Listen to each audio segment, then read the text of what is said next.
Halo TBC semuanya, selamat datang di Tanpa Bersua Podcast, bersua dengan rasa berubah penuh asa. Selamat datang di episode 7 Tanpa Bersua Podcast. Wah, gak kerasa banget nih, Tanpa Bersua Podcast udah di episode 7. Nah, bertemu lagi, kenalin aku Amalia Kurniawati dari kelas akuntansi 2021I. Di sini yang akan menemani kalian di episode 7 kali ini. Nah, BTW, di episode kali ini kita bakalan nambah banyak insight ya teman-teman. Nah, di sini kita bakalan membahas tentang prospek akuntansi. Pastinya akan sangat berguna buat teman-teman yang berminat di bidang akuntansi ataupun sekarang udah jadi mahasiswa akuntansi. Mungkin di episode kali ini kita tentu saja akan ditemani langsung oleh profesionalnya. Bisa langsung aja perkenalkan Bu Insyiro. Mungkin bisa perkenalkan diri dulu dan juga mungkin profesinya sekarang apa Ibu? Oke, makasih Mbak.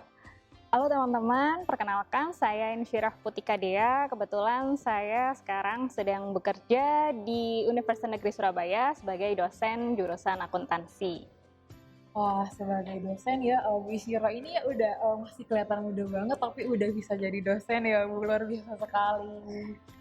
Oh iya, kalau boleh tahu Bu Insyiro sendiri sudah berapa lama nih jadi dosen di sini? Sebenarnya kalau saya jadi dosen di UNESA ya, gitu. UNESA itu kurang lebih hampir 4 tahun sih Mbak, hampir 4 tahun. Iya, lumayan lama ya Bu berarti. Tapi hitungannya masih baru sebenarnya. Tapi ya lumayan berarti dari Bu Insy lulus ke sekarang kira-kira berarti jarak berapa ya Bu?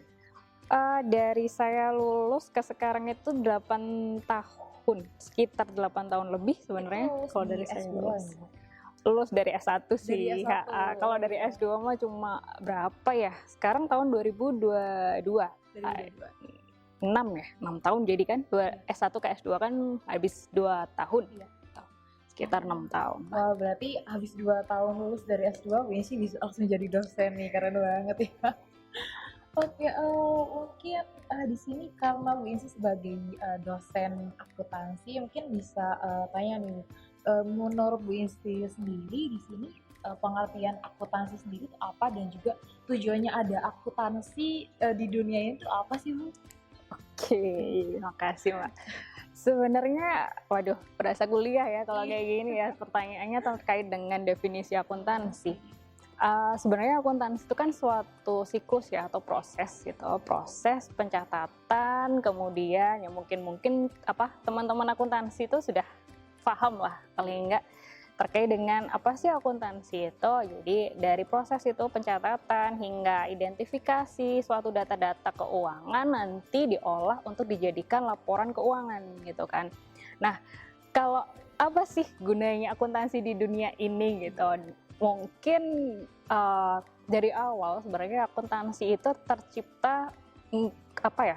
Bisa dibilang tanpa sengaja gitu, apalagi yang menciptakan itu orang Itali di saat itu mungkin terkenal dengan lukisannya ya Luca Pacioli. Dia itu melakukan suatu pembukuan gitu, melakukan suatu pembukuan debit dan kredit sebenarnya. Nah, kenapa dia melakukan pembukuan? Karena dia Luca Pacioli itu ingin tahu gitu loh. Jadi di bank, kebetulan di bank itu perbankan itu ingin tahu bagaimana sih keluar dan masuknya suatu uang gitu kan, suatu kas gitu. Jadi makanya akuntansi itu tercipta dasar awalnya itu sebenarnya dari situ. Nah, fungsinya untuk itu tadi identifikasi keuangan-keuangan yang nantinya laporannya itu ya bisa digunakan oleh stakeholder, pemangku kepentingan. Jadi yang butuh baca laporan keuangan gitu siapa aja, yaitu yang butuh sih. Jadi di sini juga berarti gunanya akuntansi itu biar apa ya? Untuk dari segi laporan dan juga keuangan itu bisa tahu nih Bu dari asal mana aja dan juga meminimalisir kekeliruan juga Bu ya dalam Betul. gitu. Wah, mungkin di sini juga ada teman-teman yang masih SMA kali ya, jadi pendengar kita berminat nih buat masuk akuntansi, jadi tahu gambaran sederhana di akuntansi itu bakalan belajar apa aja, begitu kan Bu ya? Iya. Wah, keren banget. Kemudian ini karena tadi kita kan udah membahas tentang tujuan akuntansi nih Bu. Berarti di sini untuk peran akuntansi di Indonesia sendiri itu bagaimana sih Bu? Mungkin bisa pembahasan dari segi pemerintahan kali Bu ya? Oke, peran akuntansi sebenarnya nggak hanya pemerintahan sih Mbak. Maksudnya gini, karena kan mungkin saya bahas sedikit sebentar ya.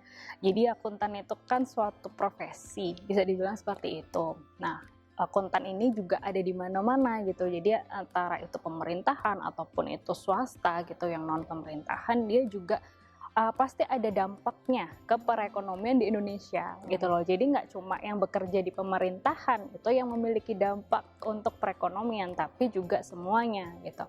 Nah, kenapa seperti itu? Ya karena peran akuntansi ya, tadi dari definisi akuntansi aja dia menyediakan ya, jadi suatu proses yang memang dari awal itu menganalisa data, kemudian mengolah data hingga menyediakan laporan keuangan gitu kan. Nah, laporan keuangan itu kan penggunanya itu dari mana aja ya. Salah satunya dari pemerintahan, mungkin bisa ya kita contohkan pajak ya. Itu kan butuh laporan keuangan, ataupun dari swasta gitu yang mungkin teman-teman akuntansi atau teman-teman yang pernah tahu ya, sekarang apalagi lagi viral investor ya kan gitu. Nah, investor, orang kalau misalnya mau investasi itu kan nggak hanya lihat oh ini perusahaannya bagus nih gitu, tapi kan juga harus dilihat gitu laporan keuangannya, selama ini laporan keuangannya bagus apa enggak beneran gitu kan.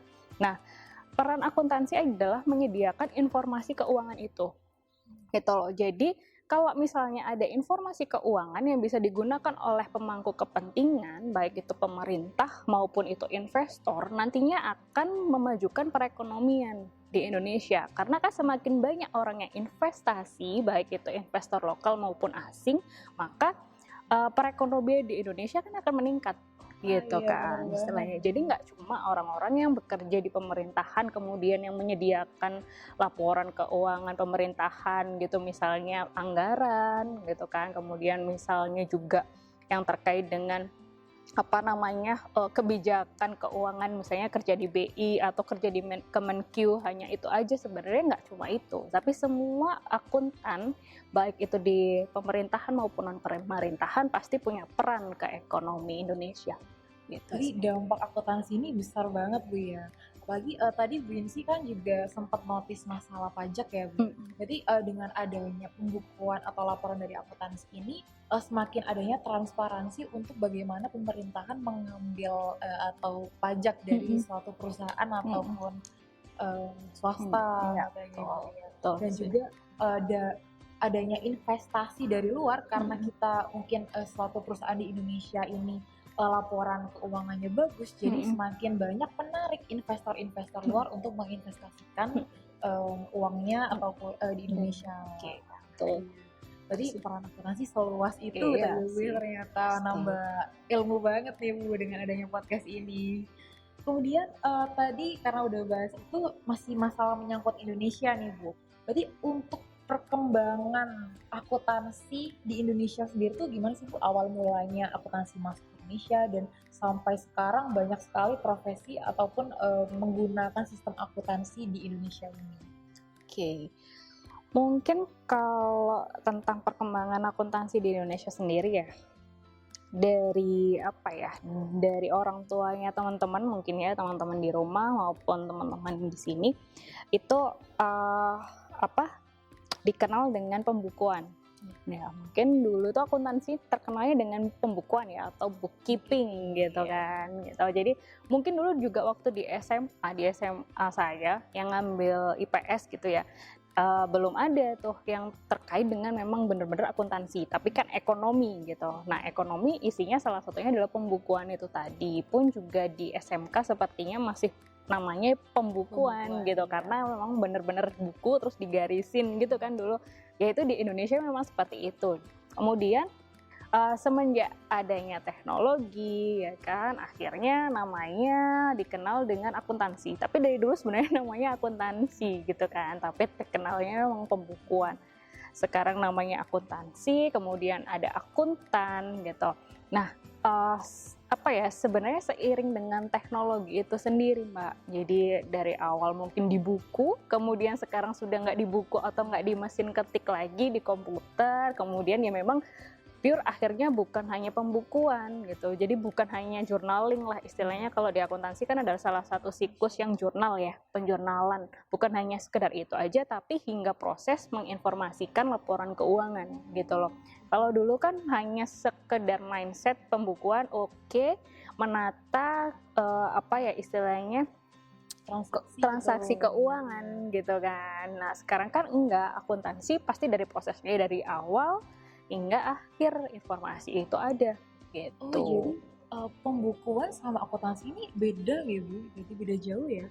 Sama, malah pembukuan itu di dalamnya akuntansi, salah satu part lah Salah istilahnya. satu proses ya Bu? Iya, Jadi salah satu akuntansi itu bagian. lebih luas daripada sekedar pembukuan. Iya, Selama ini betul. yang ditahuin teman-teman atau mungkin yang masih SMA itu ya udah accounting ataupun pembukuan itu sebesar mungkin menjurnal sampai di laporan akhir ngoten gitu. Cuman untuk sekarang sendiri tuh perkembangan akuntansi tuh sampai mengeluarkan input bagaimana aset-aset kita segala banyak, dan itu akhirnya juga akan accounting management itu bisa mengeluarkan keputusan untuk masa depan gitu.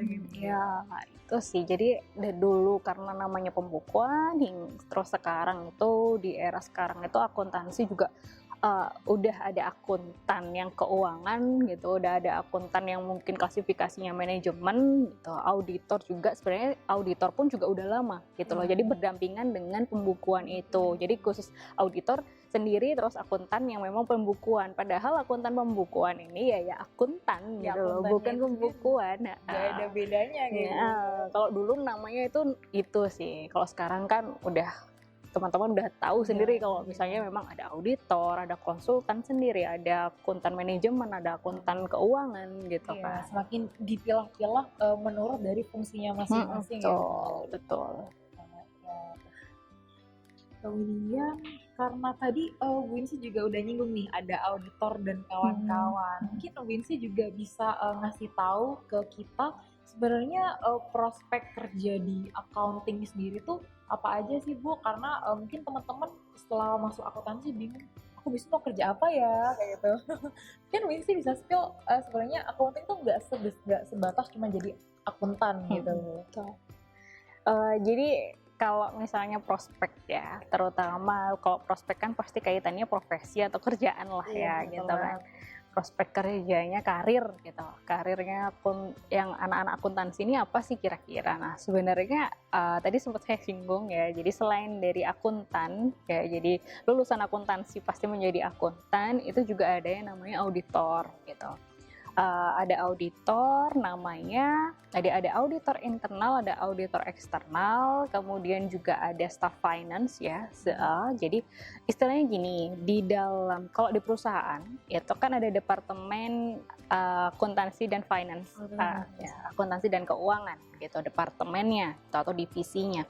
Nah di situ ada yang memang khusus untuk akuntansi, jadi role-nya itu memang role-nya akuntansi, dari dia melakukan pencatatan hingga nanti membuat laporan ya, baik itu laporan keuangan, laporan penganggaran gitu, pokoknya laporan yang memang role-nya itu adalah akuntansi. Ada juga yang memang keuangan gitu loh, staff finance tuh misalnya. Kalau misalnya di tempat saya itu ada yang di tempat saya kerja dulu itu ada kasir ya. Jadi sebenarnya kasir itu kalau misalnya kita mindsetnya kasir, orang yang ngetik-ngetik kalau ada orang beli gitu kan, ketika kita ke minimart gitu ya, ini kasir. Sebenarnya atau sebenarnya nggak cuma itu gitu loh perannya kasir gitu. Kasir itu adalah profesi gitu, profesi yang memang berhubungan dengan uang kan gitu loh. Nah berhubungan dengan uang, kemudian pasti dia juga ada proses pencatatan. Ada proses pencatatan, ada proses pelaporan atas kasnya kan. Harus ada rekonsiliasi kasnya dia gitu loh. Nah, itu juga sebenarnya salah satu istilahnya proses dari akuntansi itu ada yang seperti itu gitu. Jadi keuangan itu nggak harus dari anak-anak manajemen keuangan gitu loh, ya kan? Karena udah dibedain nih akuntansi ya, apa tadi staf akuntansi ya harus lulusan akuntansi, staf keuangan harus lulusan keuangan. Sebenarnya enggak gitu. Karena anak akuntansi pun bisa masuk di finance gitu loh, bisa masuk di finance, nggak harus anak manajemen keuangan gitu. Yang harus masuk di finance. Iya betul. Karena pada dasarnya mungkin ketika kita mempelajari akuntansi secara tidak langsung kita juga akan mempelajari gimana sih proses keuangannya itu. Gitu. Kemudian itu kan akuntansi di perusahaan ya, baik itu perusahaan swasta maupun pemerintahan. Kalau pemerintahan mungkin namanya itu bukan akuntan ya, tapi kayak penata keuangan gitu-gitu lah yang memang Indonesia banget.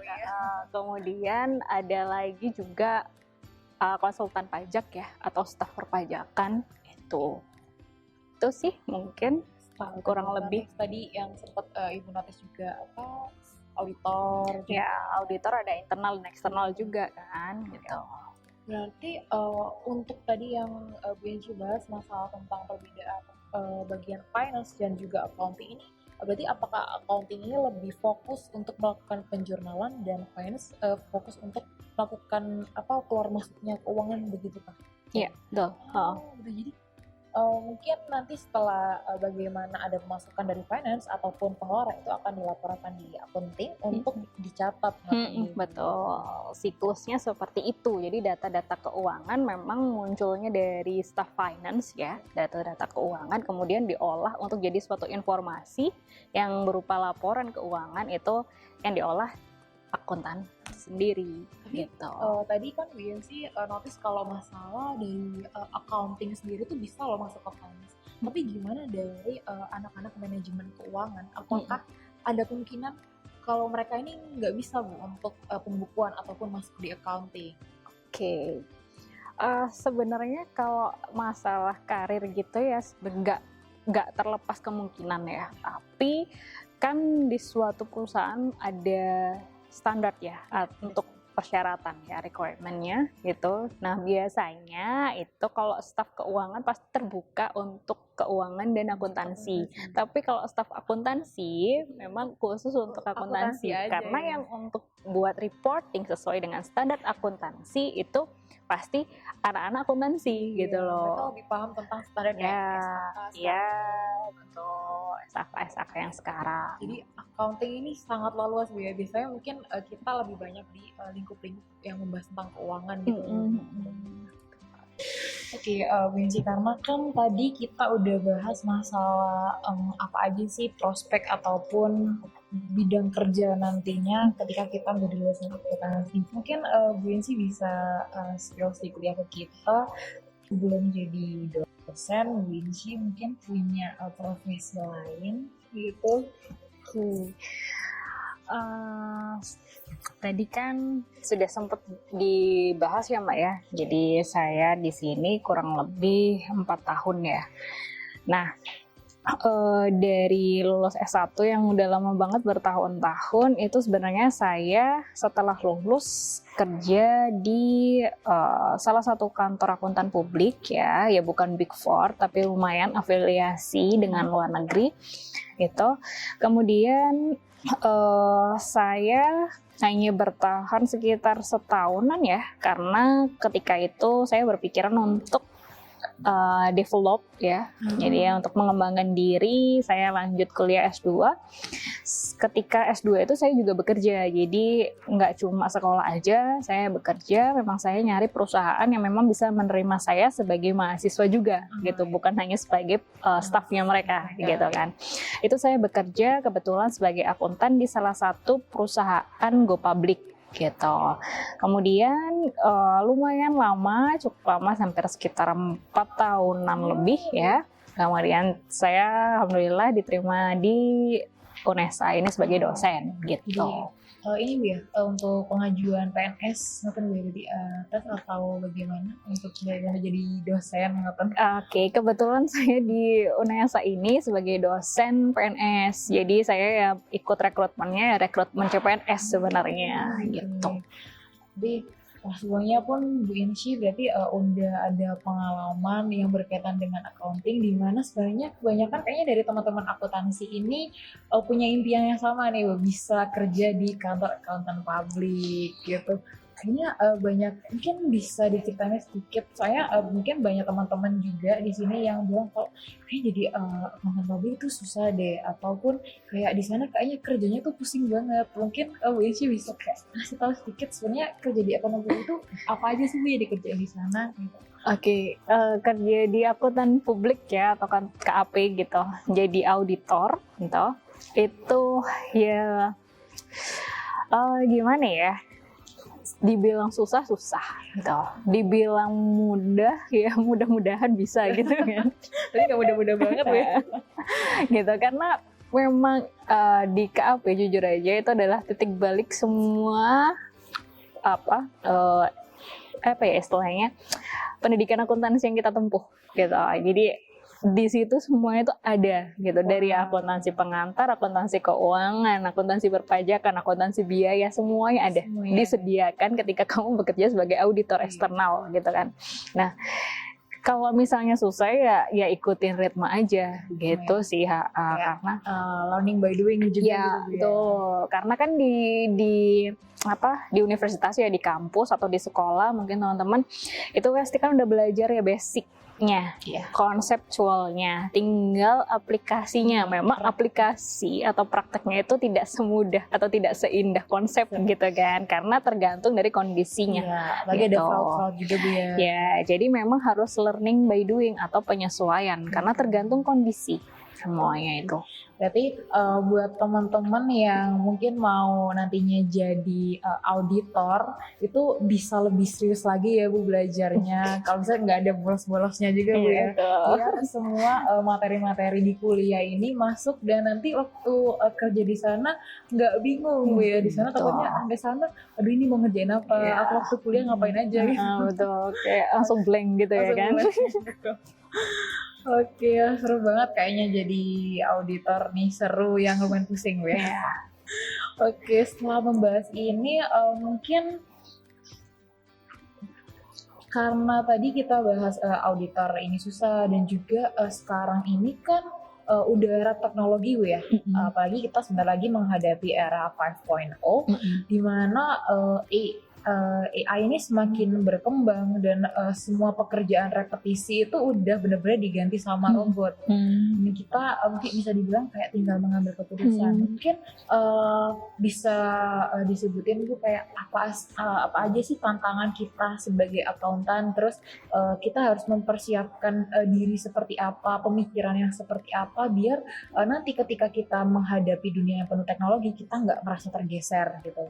Oke. Sebenarnya tantangan di teknologi ya, tantangannya itu kita harus ngikutin ritme dengan cepat sih sebenarnya, karena teknologi itu gila-gilaan sekarang itu. Semenjak adanya internet ya, itu teknologi itu langsung boom gitu kan ngeliatannya.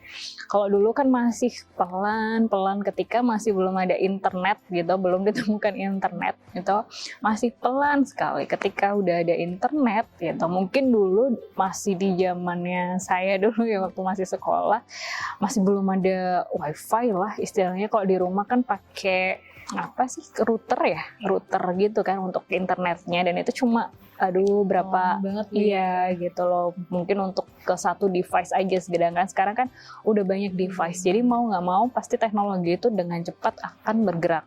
Nah, ancamannya apa ya? Ancamannya kita harus ikutin ritme itu gitu, ikutin teknologi gitu ya. Kalau misalnya itu menurut saya ya. Nah, sedangkan kalau di akuntansi memang ya tadi ada semua hal yang repetisi gitu atau yang berulang gitu, dan itu adalah akuntan itu sendiri gitu, pekerjaannya itu monoton lah istilahnya kan. Kalau misalnya pembukuan itu ya pasti itu aja, hal-hal yang sama gitu kan. Input gitu kan. Nah, pasti itu akan tergantikan ya oleh teknologi, apalagi adanya artificial intelligence sekarang itu pasti akan tergantikan dengan cepat gitu. Nah, itu ancamannya sebenarnya, itu ancamannya juga untuk hal-hal yang repetisi pun juga. Kalau bukan akuntannya atau auditor. Itu pun juga ada ancamannya karena auditor pun juga ada hal-hal yang repetisi ya. Jadi sebelum kita menganalisa gitu, sebelum kita journaling, kita kan harus checklist data-data ini sesuai, dokumennya ini sesuai atau enggak gitu kan. Apakah perhitungan tentang materialitas itu juga ada gitu. Nah, kalau dulu kan dihitung manual gitu kan, dari laporan keuangannya dilihat, dari kemungkinan kondisi, sedangkan cek di gudang ya gitu. Nah, sekarang kan hal itu kita punya laporan keuangannya dia, mungkin nanti teknologi atau si komputer itu atau apapun itu ya, machine learning itu bisa cek langsung otomatis kira-kira materialitasnya dia berapa gitu kan.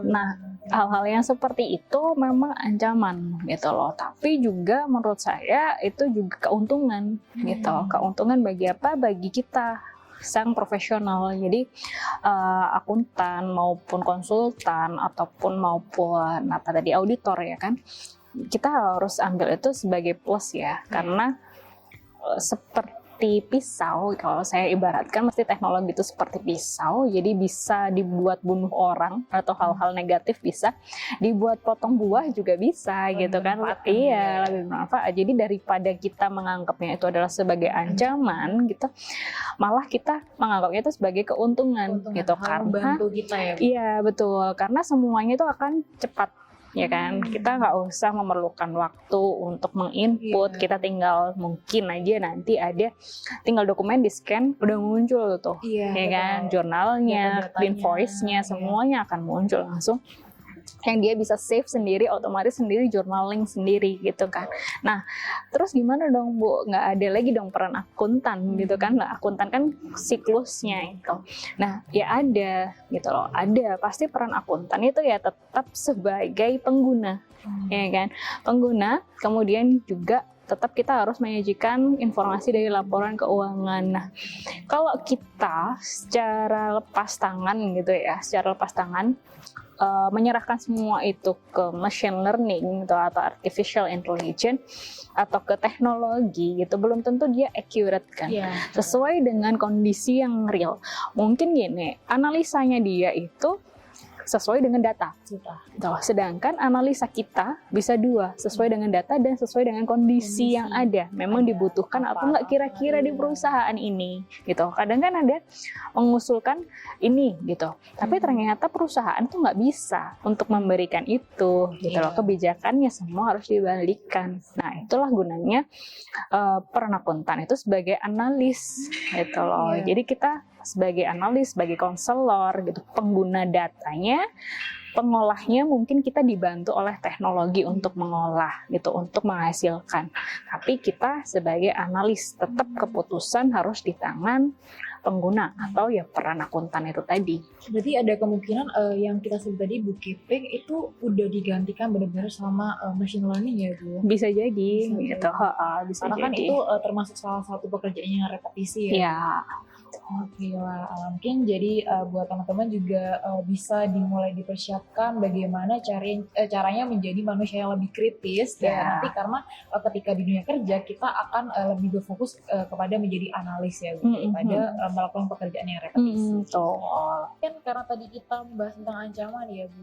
Mungkin Bu Inci bisa ngasih tips-tips ke teman-teman dari sisi soft skill dan juga hard skill apa aja yang perlu disiapin untuk menghadapi tantangan dan juga ancaman-ancaman ini di masa depannya nanti. Oke. Kalau misalnya saya ya persiapan teman-teman semua untuk lulusan akuntansi ya, itu yang pertama pasti soft skill yang harus dimiliki itu pasti komunikasi. Itu yang pertama gitu, karena nggak mungkin kan kita kalau setelah menganalisis kita menginformasikan kita diam-diaman gitu kan gitu. Kemudian kedua itu ya harus berpikir kritis ya gitu, mau nggak mau pasti kita harus bisa berpikir kritis gitu untuk melakukan analis tadi lah. Harusnya kan mungkin tadi Bu kan harus kritis dulu baru komunikatif gitu kan. Nah, tapi menurut saya komunikatif itu lebih penting gitu, karena kita nggak bisa menyampaikan apa yang kita apa yang sudah apa yang sudah kita olah atau apa yang sudah kita kritisi gitu kan, atau apa yang kita sudah analisa, apa yang sudah kita kritisi. Jadi paling nggak itu harus punya apa ya istilahnya pemikiran yang luas lah gitu. Karena berpikir kritis itu kan mau nggak mau kita harus cepat tanggap ya, cepat tanggap untuk mengolah data gitu.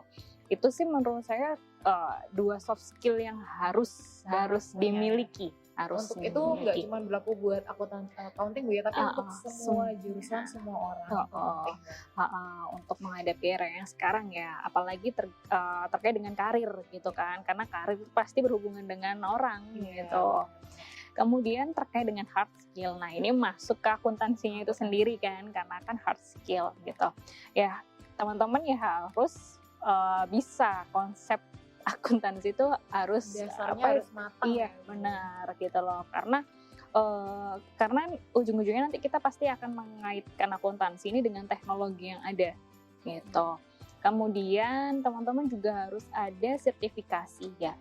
Sertifikasi ini maksudnya gini, kompetensi suatu teman-teman yang ingin di mana itu harus diarahkan kalau bisa sedari dini. Jadi jangan bingung gitu loh. Nanti teman-teman akan jadi lulusan akuntansi apa, mau kerja apa, nah jangan berpikiran ketika lulus baru dipikirin gitu loh, karena sekarang itu cepat.